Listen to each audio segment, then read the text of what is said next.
Yeah, welcome to this video, round 6 of this Supreme Masters 2013 tournament held in Norway in various cities. I originally thought it would be in Stavanger, but this is just one location amongst others. Yeah, well, we have round 6 now, so the standing is that Karjakin obviously still leads with +3. He won 4 games, then lost to Carlsen, and Carlsen won that game against Karjakin, so he is on +1, the same as Nakamura. So one of those two have the chance to get nearer Karjakin at least.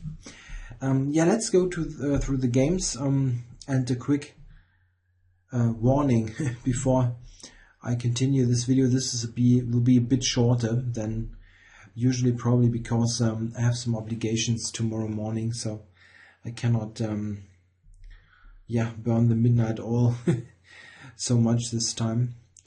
Okay, so let's start with Topalov, Wang Hao. We have a Queen's Gambit, and Wang Hao plays the Semi-Tarrasch, which is somewhat popular lately. Kramnik has played this opening in the candidates with the success, and Kramnik has always been a trendsetter in the opening. People copy what he is doing because they trust his quality preparation. Topalov plays e3. This is quite surprising. It's not considered to be a critical move. C takes d, knight takes, and e4 has long been established as the way to go. But okay, he played e3. After that, Wang Hao can transpose to various lines. After knight c6, for example, we would transpose to the game Carlsen Radjabov of today's round. But Wang Hao took a different approach. He took on c4, which is also a good move. It transposes to the Queen's Gambit accepted, where white has played the very early move knight to c3. And in the Queen's Gambit accepted, you usually don't want to do that, as the knight is subject to attacks by the b-pawn.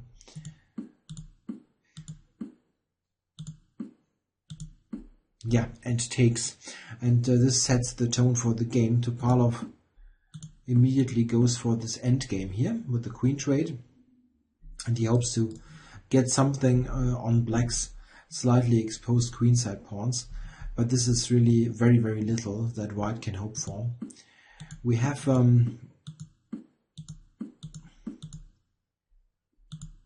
white playing a4, attacking this pawn. This leads to further exchanges on the queen side.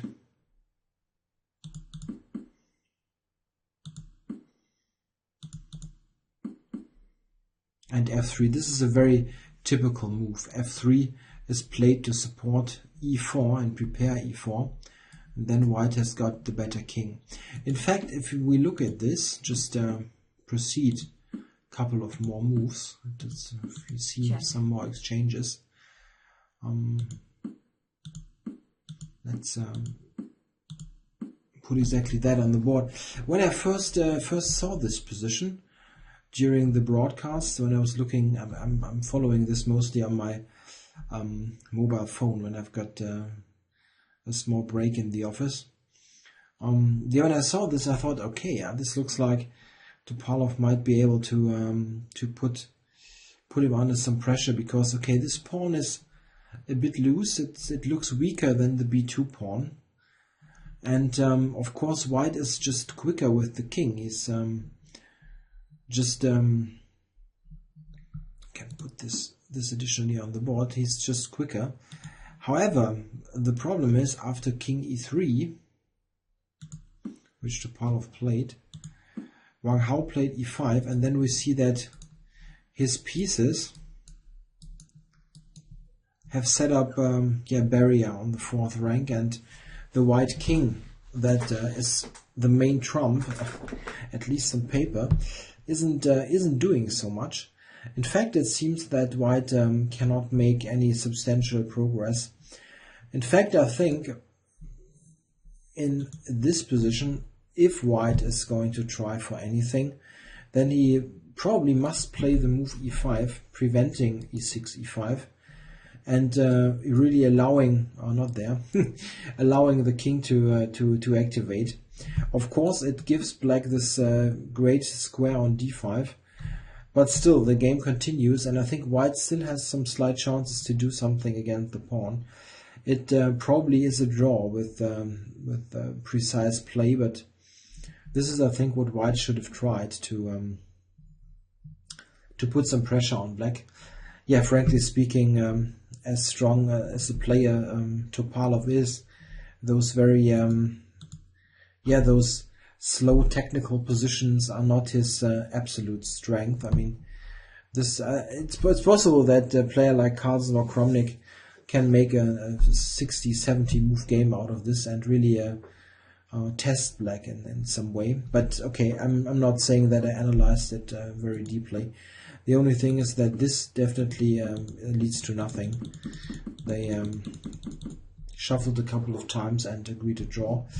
It's not exactly great performance here by white, choosing this quite unambitious opening and then not even trying in the end game. If you play such a slow opening, you really need to be ready to push on with moves like e5 maybe.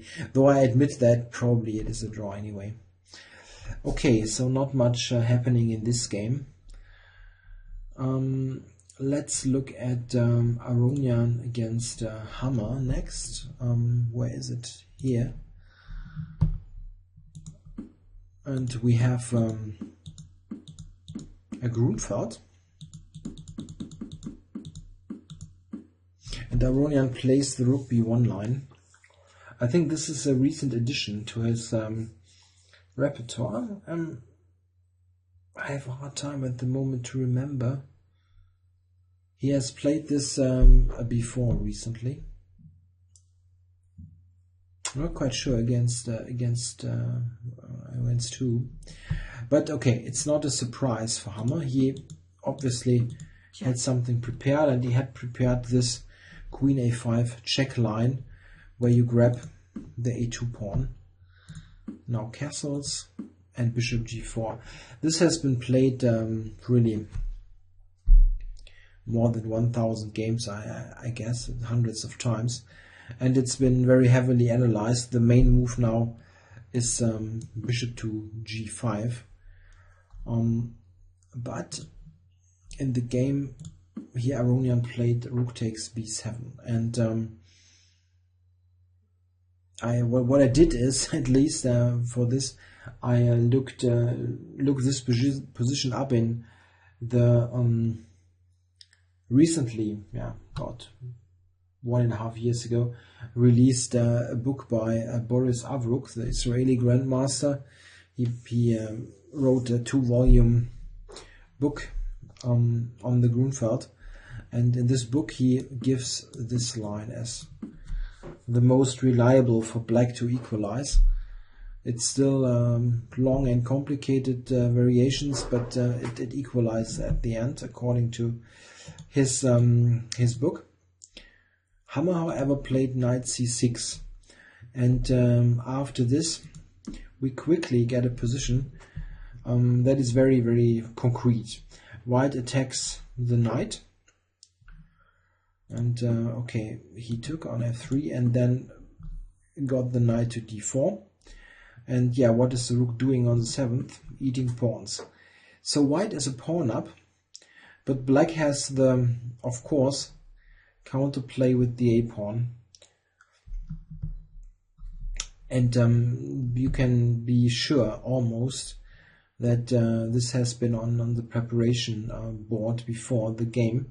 However, looking at Hammer's clock, he already had spent like 30 minutes on this, which frankly speaking is far too much if you play such a forcing opening.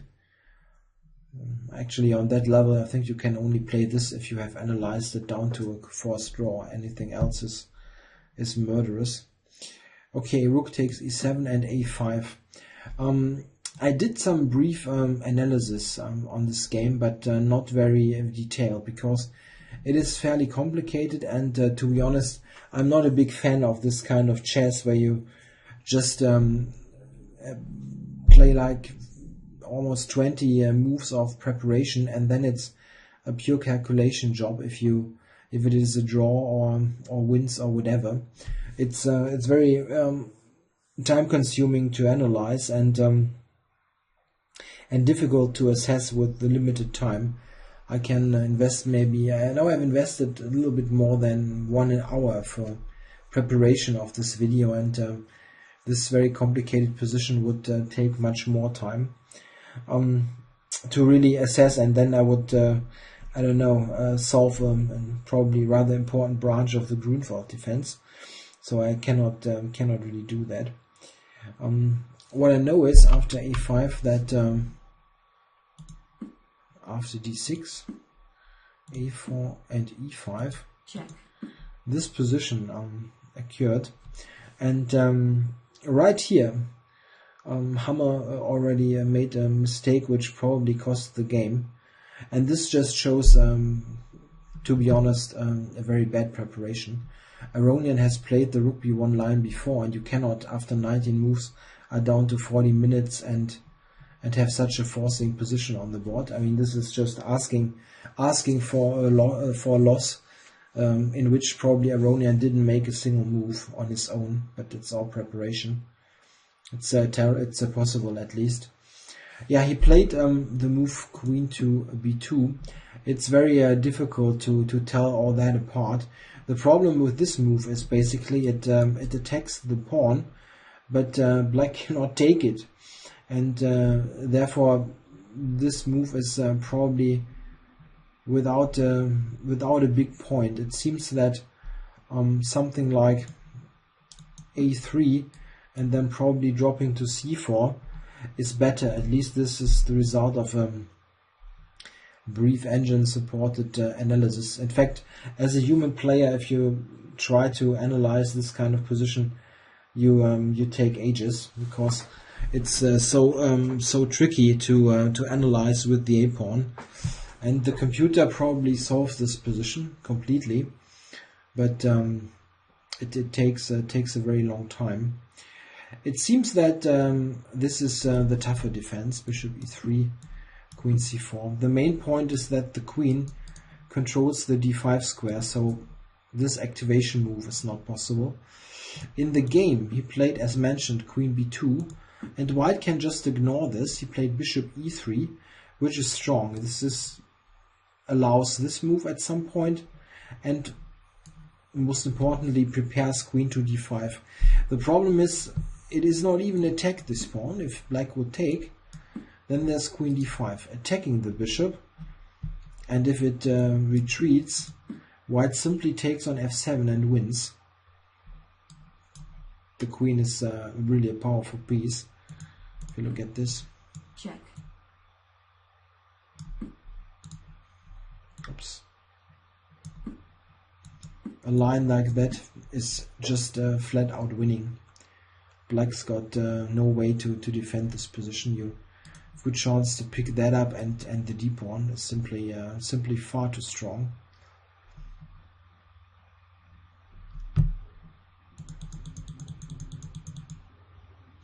Yeah, this is why black cannot take it. And in the game I played a3, and then the very strong but obvious queen d5. Yeah, the queen is so strong here, it's now threatening rook takes f7, and black must really attend to that. You cannot ignore it. If you play a2, for example, there's really rook f7, and the promotion is useless. Check, king, and takes, and that's it. Note the bishop here. Just over. Black cannot promote, and he has no move in this position, as white is threatening all those discovered checks, or maybe even d7 or something. It's just terrible. Black must react on queen d5. He cannot just move the a pawn. A possible idea would be to play the rook to b8 to that it's not under fire on a8, but this is also excellent for white. He can try for a concrete win with e6, probably successfully, or just play f4, which is easier. The idea is simply that a2 fails to rook a7, and white picks up the pawn. Of course, he wouldn't go a2 then, yeah. But what is black's move now? He doesn't have anything going for him. White can just go rook a7 and oh, not there. Maybe with ideas like this, pick up the pawn. The bishop on g7 is killed. This is a problem. The a pawn is a dangerous pawn very often, and mostly due to the combination with the bishop controlling the promotion square. But well, look at this bishop. It is imprisoned here on g7 now. So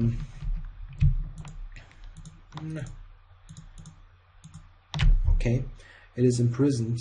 So f4 is probably the easiest win.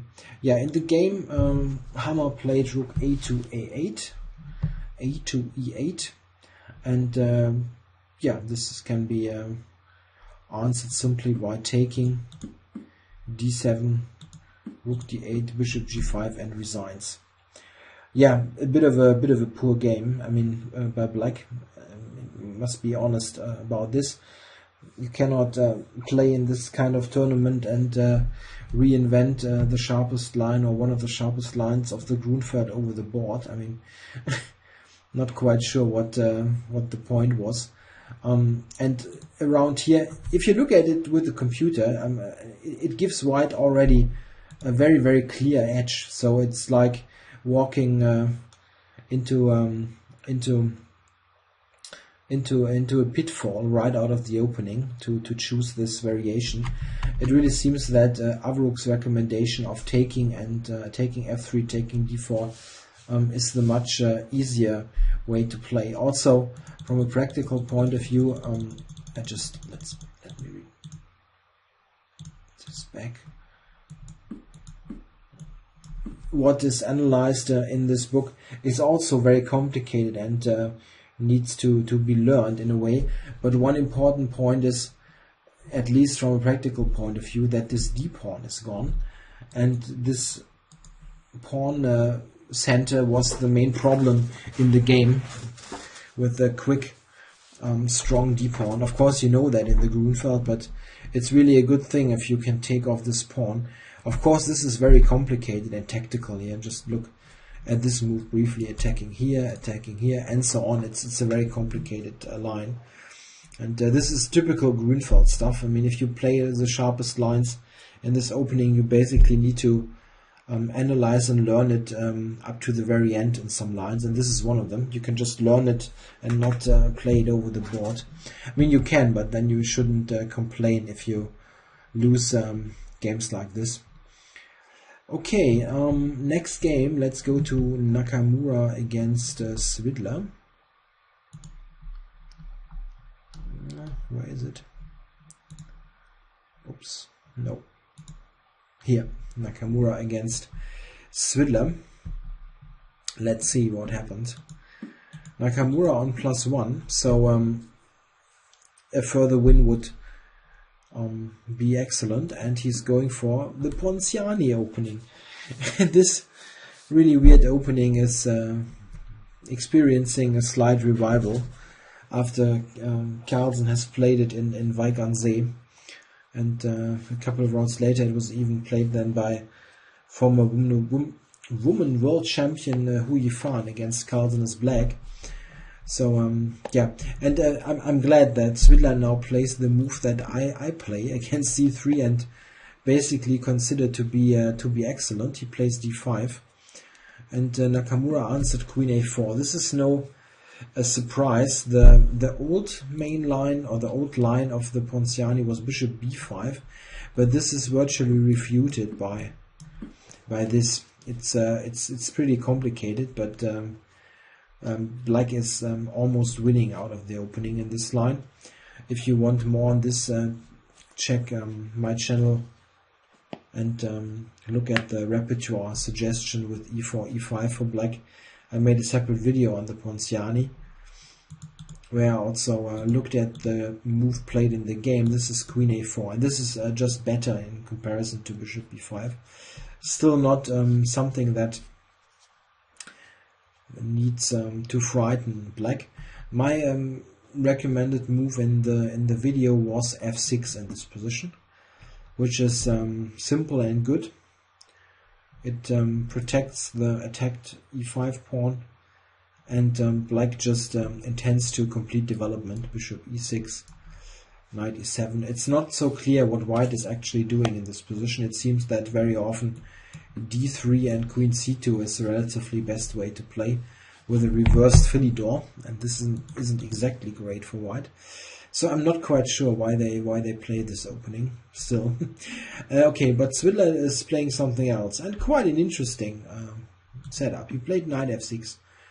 Looks like a blunder at first, but it has got some points. It's a sacrifice. Bishop b6 now, and knight c6. B takes c6. So white has played a queen move. He moved once, twice, and third time with the knight, and lost lots of time. In the meantime, black has developed, so it is some compensation for the pawn. Here white can even try to snatch another pawn, but this is really too much. Just for argument's sake, have a look at this position. I think it's really quite funny, where black has got everything developed and white only has moved this pawn to a nonsense square and moved the queen. Okay, white. This is winning basically. White cannot take on c6, of course. So d3 was played, which secures the center. But black very quickly, as we see here, gets play based on his piece activity. White can easily get into trouble if he plays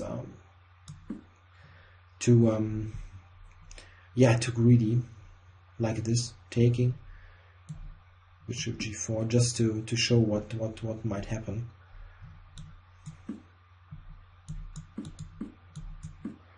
Yeah, black is basically winning already. All kinds of stuff is now threatening. Rook b8, knight to f4, and so on. The king is in the center. It can be a really quick experience, this game. So what Nakamura is playing is perfectly right. He covers the pawn, and after bishop g4 just retreats. This leads to this position, where at first you think, all right, white has consolidated, and where's black's compensation? Yeah, black in fact is fine here, but he needs to do one thing. He needs to, in this position, play the important move knight takes e4. This is of course essential. Otherwise, black really would be almost a clear pawn down. The point is, after this, there's queen to h4, and yeah, the normal covering move f3 is it's not permitted. So there's no way to cover the knight, and it's obviously pinned here on the e file. So what is white supposed to do? We played the best move here. Okay, white can also play a slow move here, like g3, for example. Not just to show something like this was possible with a very safe position that white never ever is going to lose, but probably never ever is going to win. But Nakamura always wants to fight, so he played the much more interesting move g4. Breaks this on the fourth rank and forces black to play f5. No other move. This is the tactical way to proceed. If white now takes, we get to the game. Probably get to the game, but black has got some additional options. He played the move bishop e3, which is, I think, the best. This basically forces rook takes e4 and makes sure that you get this position. If you would take here, black has additional ideas. You can even play a strange move like rook b8 and delay all this. So playing bishop e3 is just much easier to calculate, as black now must play rook takes. This is nonsense, of course. Why would you block the rook here with this pawn? So rook takes played and then takes on f5. This is just simpler. Queen h3 was played. Yeah, here black had other options as well. If we take stock, we see that black is one pawn down, but he's got this play in the e-file, and of course got active pieces. White's rooks are not connected, and the king is on e1. So it looks like a decent compensation. The easiest, in fact, was the move bishop to f4, long castles, and then maybe something like queen g5 that attacks f5 and gets the pawn back. I don't think that white has got anything here. It's about equal probably. Svidler played queen h3 to attack the pawn, and this gave white a little something maybe, but or let's say if there is something, then it is for white. He played f6 now, and of course this is a bit annoying. You cannot now capture this pawn with a piece, and you also, of course, you don't want to take. I mean, look at this. There's just the g file open, and this must be in a way better for white. So I think Svidler played much better. He retreated the queen and allowed the capture on g7. And now we have this typical type of position where the pawn is actually a good shield for the black side. It doesn't really matter so much that white took all this. White at the moment has got 2 extra pawns, but black of course is very active. The problem is white cannot castle short. It doesn't make any sense. And if he castles long, maybe we should put black's move on the board, rook b8, activating the rook. Yeah, this is a bit of a problem for white. He cannot easily play long castles, for example, as the pawn is hanging. And how do you coordinate here? Nakamura played b3 to cover. Just to put it on the board, this is the problem. And then white's king is very insecure. So b3 played, and Svidler immediately goes for the counterplay with a5. This wasn't the only move. He also could have played bishop f4. But it seems, in general, I think this whole game looks like very decently played. I didn't, or the computer, let's say, didn't find any substantial improvement for both sides. It seems like black is simply too active here and will get material back. In the game he got b3 back, and this g7 pawn is also in all sorts of scenarios with further exchanges. This pawn is basically gone. Check. And this forced the draw. Check. Check. Check. Check. With the perpetual. Yeah, I think a pretty correct game. Nakamura tried an offbeat opening, but Svidler was certainly prepared for this. Yeah, I mean it's clear that he had some preparation, as Carlsen had played it before. He played in the candidates together with Magnus, so it was clear that he had something against the Ponciani, and this was the line. Yeah, in fact, as mentioned, my recommendation is to play f6, but the way here that Svidler played knight f6 seems fine. Interesting way to go. Okay, so a draw, no win for Hikaru to catch up with the top. So let's look at the tournament leader now, Anand, Karjakin. And this was unfortunately a rather long game. Okay, we have a Rui Lopez, and Karjakin is playing the Berlin. These days Anand is playing d3. He actually for a very long time mostly really played the Berlin endgame, and he had very good score with this. But recently he seems to have lost faith in this. In fact, one of my nicest chess memories is about, let me think about this. It's a couple of years ago, maybe 7-8 years ago, when I was playing in the Bundesliga, still first league in Germany. We had the very nice opportunity to play against the multiple German team champions of Baden-Baden, where Anand is playing. He plays a couple of games per year, not like all games, but like 3 or 4. And it was very nice that he played against us. So we faced the team with Shirov, Svidler and Anand. Anand playing on board 1. And I was the team captain of the opposing team. I didn't play.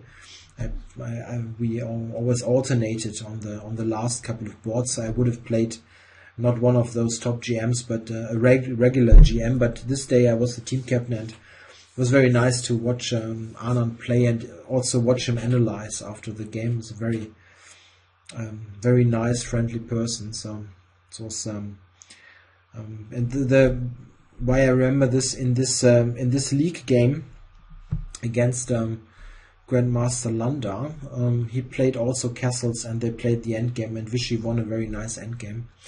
Okay, so I'm got a bit distracted from this game. Okay, but Anand played d3, and this is what he usually does nowadays against the Berlin.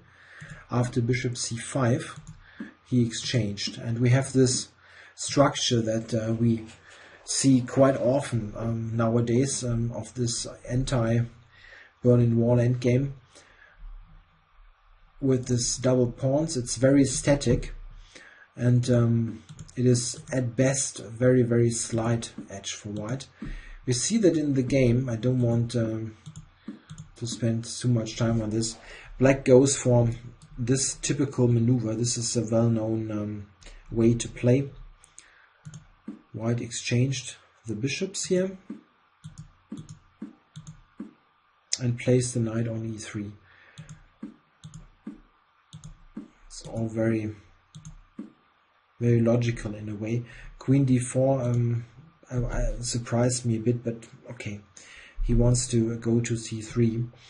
The main feature of this position is, of course, the pawn chains. White has got this very stable pawn chain that only can be attacked at the base here on c2, and this is very nicely protected by this knight. And this formation on the queen side means that here the play is basically frozen. Black doesn't really have any way to make any progress on the queen side. The only theoretical thing he could do was like b5, c5, c4. And this is very, very theoretical. I mean, in the process you weaken yourself so much that you probably lose material. That means the queen side is frozen. And in the meantime, white maybe has got some chances on the king side. He can prepare f4, for example, which is the typical way to make some progress.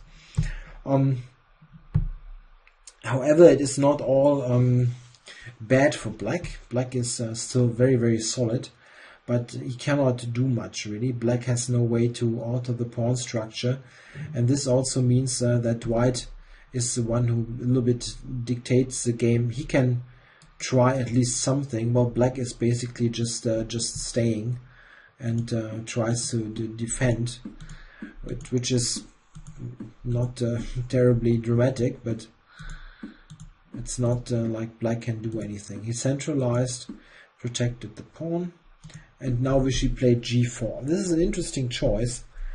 I was more expecting preparation for f4, but g4 is an interesting move. It blocks any kinds of f5 ideas that black didn't prepare, but it's a possibility. It blocks all that. It's a preparation move for knight f5 in some positions, not at the moment. It doesn't really bring any benefits, but it improves that. And white still has those ideas with f4 and so on. We see that in the game, Karjakin quickly blocked here the further g-pawn advance, and Anand was very busy getting this important move in to be sure to make any sort of progress on the king side. Anand was not playing for draw here, he was playing actively.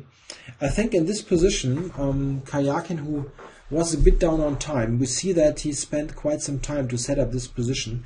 This might be surprising because it looks like a very unspectacular game, but the problem is that those kind of positions where you don't really have any active play yourself are tricky. You tend to spend too much time figuring out which line you need to choose, which is all lines are slightly worse, but which one are you going to play? And is there maybe one of those lines that look slightly worse that are in fact much worse?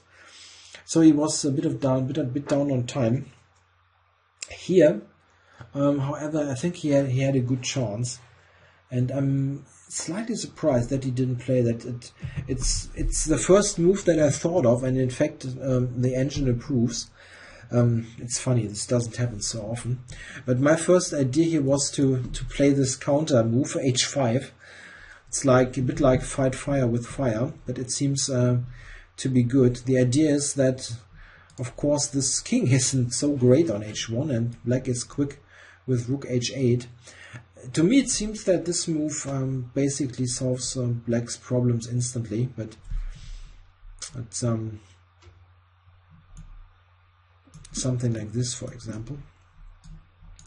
Black is very quick. The best that white can do is something like this, and this is really leading to not much. The king side gets traded off, and I don't see white winning any sort of game with these simplifications.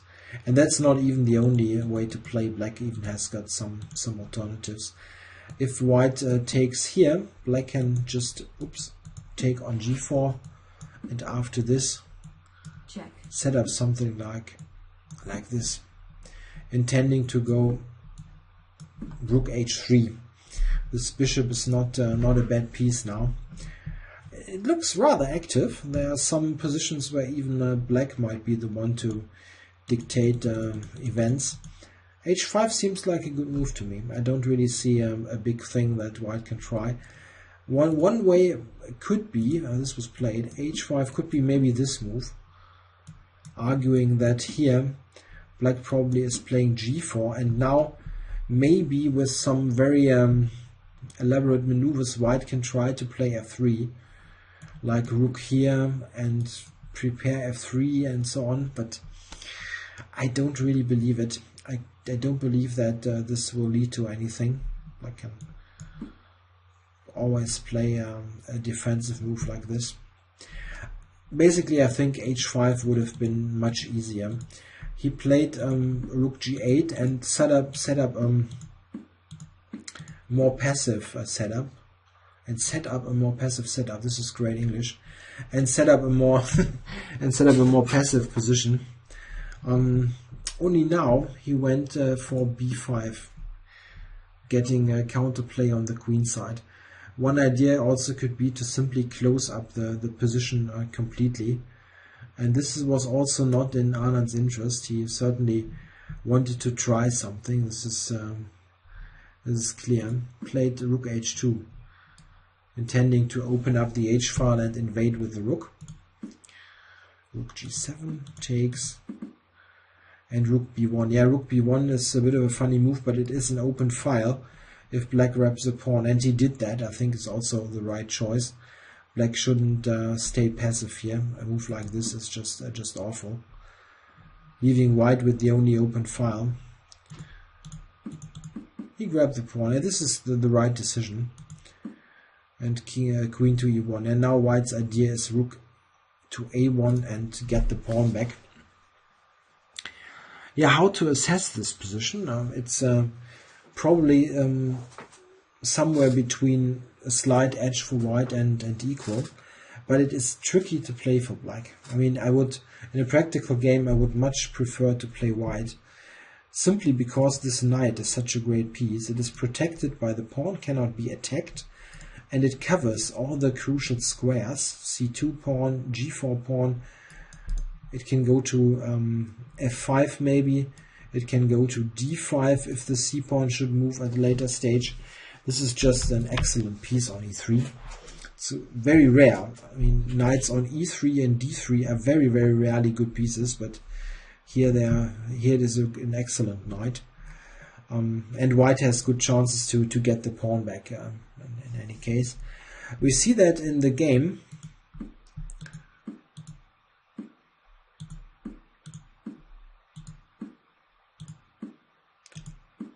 Anand made some progress. He increased the pressure but didn't get the pawn back immediately. And now he found a good idea to make a progress. He got the knight after a couple of moves. Check. Let's do this more quickly. Got the knight to d5. And by now it is really tricky for black. Maybe there's still some way to defend it, but in a practical game it's difficult. It is especially difficult to not take on d5. I think black needs to do that. The knight is just too strong. He took and played the rook to d8. Rook c1, trying to get the pawn back, and rook d7. Yeah, okay, white doesn't want to exchange. If you've got this pressure on black's position, you are reluctant to exchange. You want to keep pieces on the board. And this rook h3 is actually a rather strong move. It has got this idea with an attack, and it's got an additional idea, but funny enough, this isn't realized in the game. We see that now. Rook a5, rook c4, and now it is really difficult for black. If you just give away the a pawn, then white will just have a better position without any pawn deficit. Those pawns will still be weak, and the king is also weak. So he decided to cover the a pawn. And here is a very interesting moment. Here with the really easy move, rook takes c5, Anand could have won the game. He must have had some serious miscalculation, because this is just the first move you think of. Maybe it is really the case that after rook c5 he didn't really see this d4 move. Maybe d4 is very strong. The queen move, of course, sets up a pin. You cannot take because of the queen. So white plays this move, and now the rook on h3 suddenly covers the queen, so the rook is hanging, and this means over. Black is just busted now. White got the pawn back, and he's got all the positional trumps in this position still. Just over. d4 is strong on move 1 and really strong on move 49 here. Really, I don't know. Why didn't he take on c5? I have no idea. He played the move rook to h1, and now after queen b5, everything's protected. It seems that now black can draw relatively easily. He can push the a pawn. White will get this pawn. After a couple of more moves, will get this pawn, but black in return enters with the queen, and it's impossible to actually prevent perpetuals here. White took here, and now this one sets up this threat of queen h1 even winning. So the only thing that white can do here is to sack the rook and go for perpetual. They immediately agree to draw here. Check. This is just Check. Just a perpetual for both sides even. I mean, look at this. Check. Can you give it up? No, yeah, you shouldn't give up the rook. It's always check, but it's a perpetual in any kind of way you can think of. So a big opportunity for Anand here. The capture on c5 really wasn't difficult, and it is winning. Hard to tell. I didn't have the chance to look at the post game interviews where they sometimes tell why they didn't choose a certain move, and often this is an explanation why something wasn't played and where the blunder in this line was. What didn't he see? Really, the d4 move or something else? I don't know. Yeah, okay. This was Anand's game. He could have won against the leader, and this would have made everything much more exciting. But he didn't manage. Okay, so we have only Carlsen's game left. It is quite often the case that this is the last game. Yeah? So again, I hit the wrong button. Where is it? Carlsen against Radjabov. So what kind of opening Carlsen is going to play this time? It's a symmetrical English with e3. Yeah, he's playing all openings. What can you say? This is not one of the most ambitious lines. One good response, for example, is the move e5, which is tough for white to play for an advantage against. Or interesting is also the move g6, transposing to Panov. This line has been discussed recently numerous times. Gelfand had this on the board a couple of times. He lost against Aronian one game in the candidates, an early game. Okay, but Radjabov goes for a classical kind of setup. He plays e6, which is perfectly alright, of course. d4, d5. And we come to the sort of declined Tarrasch defense, similar to the Topalov Wang Hao game. Here white can do numerous things. An interesting move, for example, is to keep the tension with a3. But Carlsen immediately went for this structure, exchanging on d5 and playing bishop to b5. In fact, after bishop d6, castles, and takes, we reach a position that is basically a Rubinstein Nimzo-Indian with colors reversed and white having an extra move, being white. In the Rubinstein, you only at this moment would have played knight c6. In this case here, knight c3, and it would be black's move. Here it is white's move. So he uses the extra move to prepare the fianchetto. Yeah, how to assess this position? It's probably around equal. White, after a couple of moves, exchanged on c6 after being provoked with a6.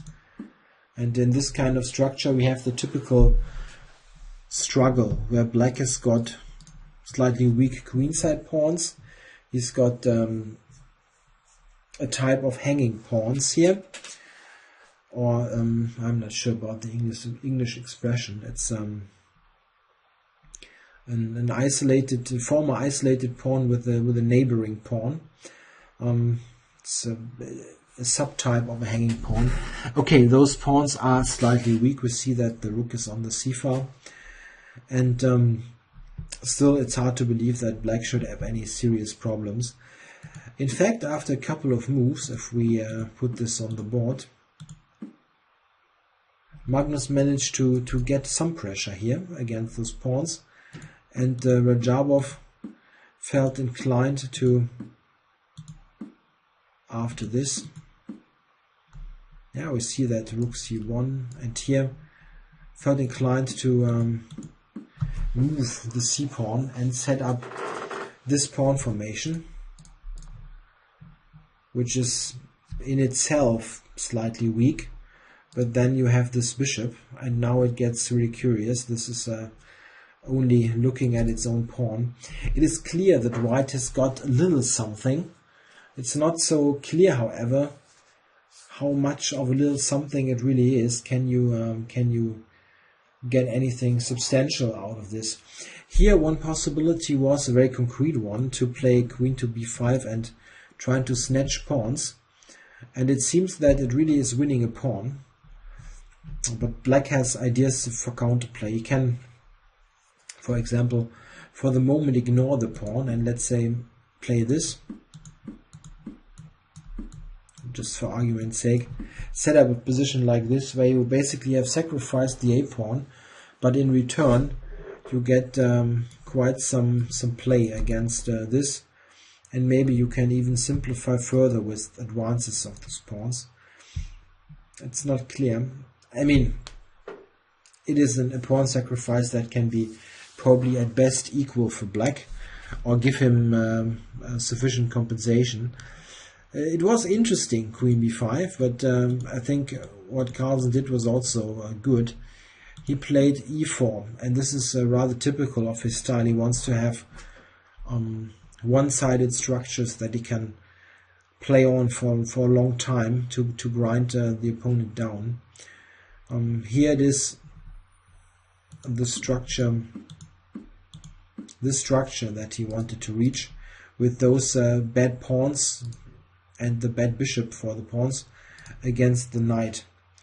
And in fact we get this endgame here.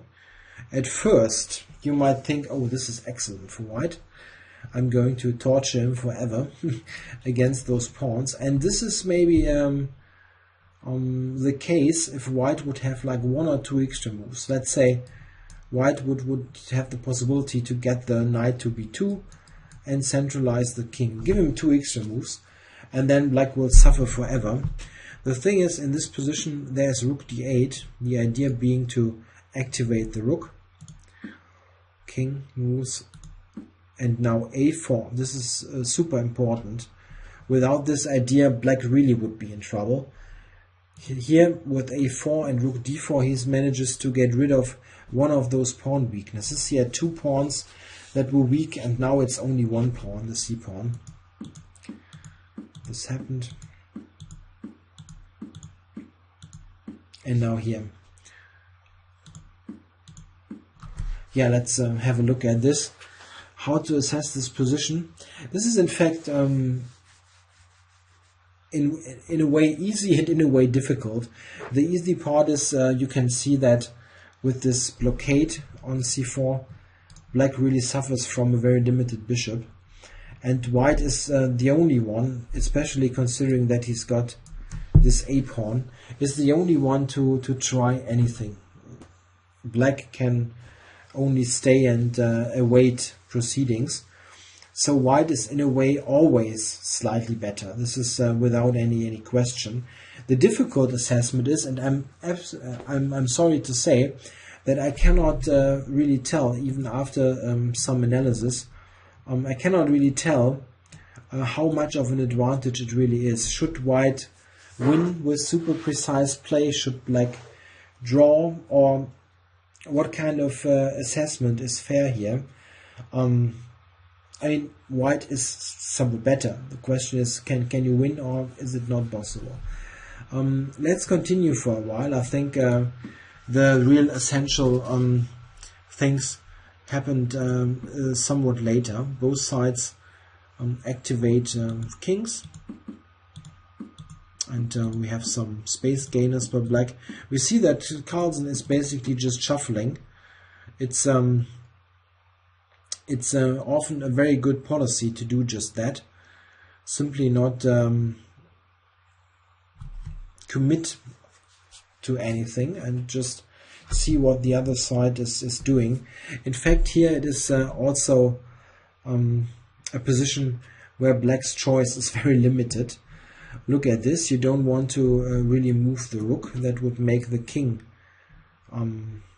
mobile again. You're not tied to the defense of the knight. You cannot really move the bishop. This is too easy. You don't have many moves, so he pushed those kingside pawns in the meantime. Rook a6. White also could have gone over with the king, but mobilizing the rook is probably the even better decision. Now the rook enters, And well, there's nothing bad already happened. No, it's perfectly all right what black is doing. He played f5. This surprised me a little, that black, without being too heavily provoked, changed the pawn structure and advanced here on the king side. It doesn't seem to be so great, but I don't think it also should lose or anything. It seems though that Check. something like this, giving a check and putting this bishop on d4, it seems that this was a bit more solid anyway. But still, it is a nagging edge for white. You always have these ideas, and you must be very, very careful as black. Yeah, okay, he advanced on the king side. White pushed here, and now black went for counterplay with the rook entering white's camp. a5 and rook g1. Yeah, black is trying to use the rook here from the first rank, and I think by now with those pawn advances, it gets slightly critical for black. You certainly cannot afford any big missteps. a6 and rook b1 check first. Okay. Yeah, of course white needs to react to the check. Here most spectators were surprised that Carlsen was playing king c3 and not king a2. Yeah, of course I was surprised as well. This looks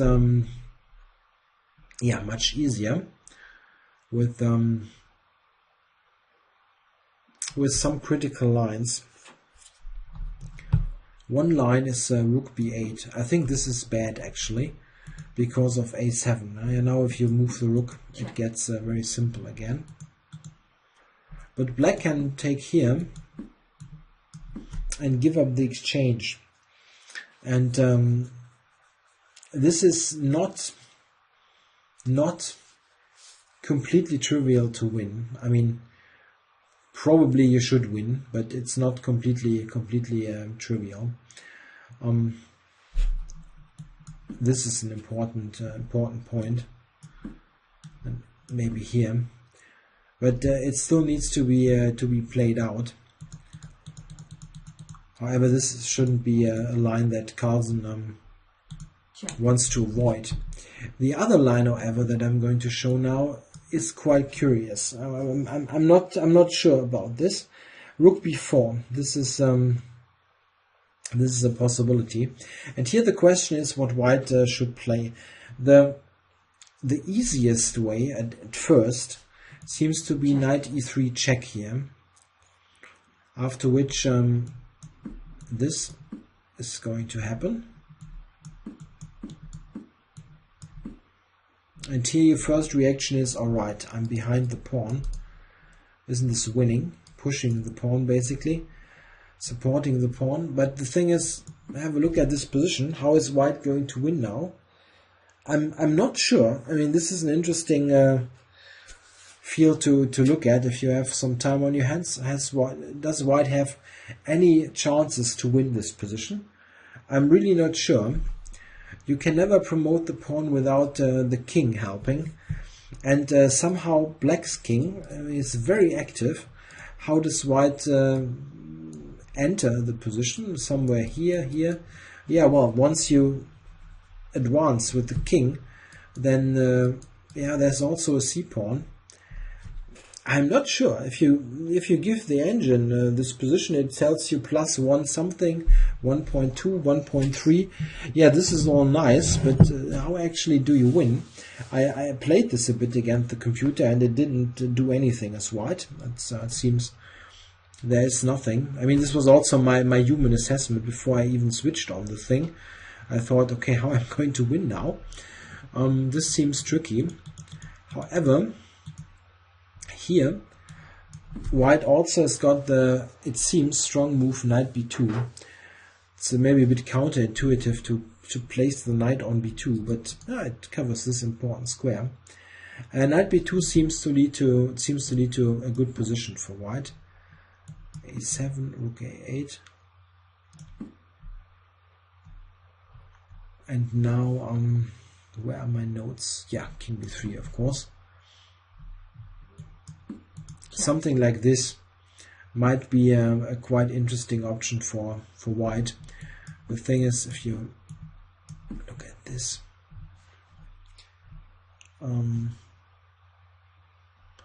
should you give the check? I'm not sure. Yeah, probably you should. King a5, rook here.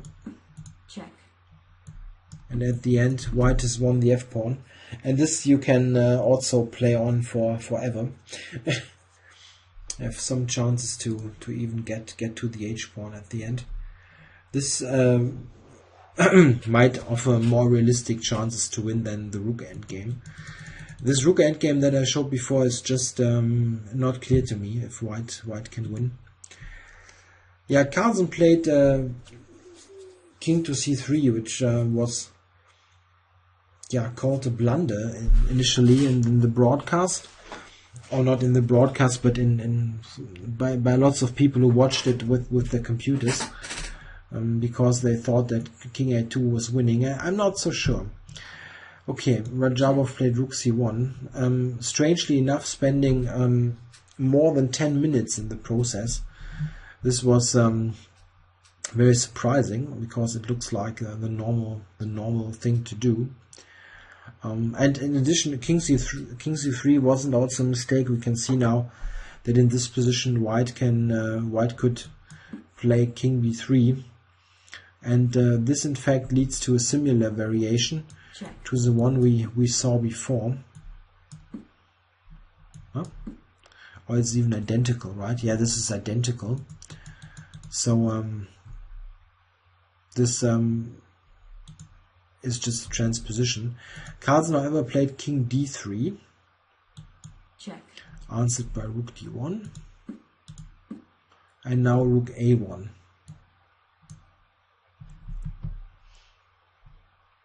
Yeah, attacks the pawn. Check. Not much choice. White is going for tactics here. Black now plays king c6. What happens if black takes it? Check. Rook here, and where's the king supposed to go? Everywhere you go, you've got a really nasty check coming. So it wins material. For example, check. This attacks just too much. King c6 check. Played. And now knight d5 back. Yeah, it's all based on concrete calculation, attacking the bishop now. Yeah, and in fact here Karjakin with 2 minutes on the clock made the probably decisive mistake. With a move like rook a2 he could have continued the game. Still in trouble, but he played this, and this loses instantly. This was also very much frowned upon by Nakamura, who simply couldn't understand how can he play this move. I mean, because the response is so obvious, at least to him. And it was played by Carlsen. Check. Rook b6 check, king c4 only move, check. Knight e3 check. Now you cannot go here because check. Of this big fork. So this is the only move, and then the need point f4. And this is what Carlsen said, that how can he not see that? Yeah, you can overlook all kinds of stuff with 2 minutes on the clock, but I in some way agree. If you're on that level, you probably should see this kind of tricks, even with little time. Of course, this is the simple point, winning a piece. And yeah, this bishop doesn't really have any great squares to go to enter d4, and now f5 is gone, and h4 is weak as well.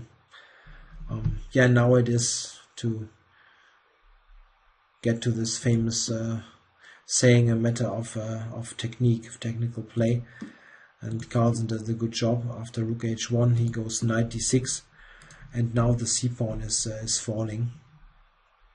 Check.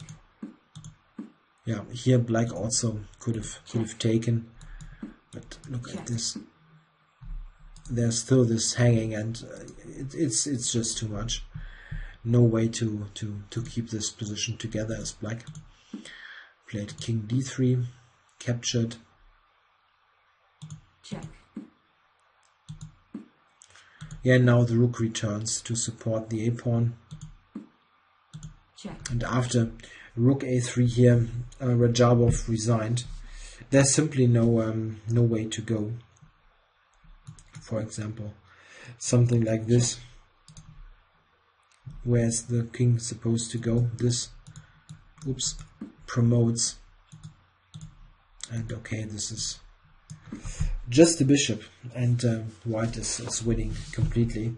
So a second win for Carlsen in a row. He's on +2 now, just half a point behind Karjakin, so he still got chances, and this is in a way a typical Carlsen game. He exploited those errors in the endgame, and it's also a typical video of mine. I keep telling at the beginning this is going to be shorter, and at the end it's over 1 hour again. I simply cannot do this kind of short videos. Whatever. I hope you enjoyed it. I think the games actually you could have analyzed somewhat deeper, but I didn't manage. Didn't have the time to invest. Yeah, interesting chess here from Norway, and we can look forward to interesting final 3 rounds with Carlsen trying to catch Karjakin. It could have happened today if Anand would have taken the c5 pawn near the end. Yeah, thanks for watching. I'll be back tomorrow.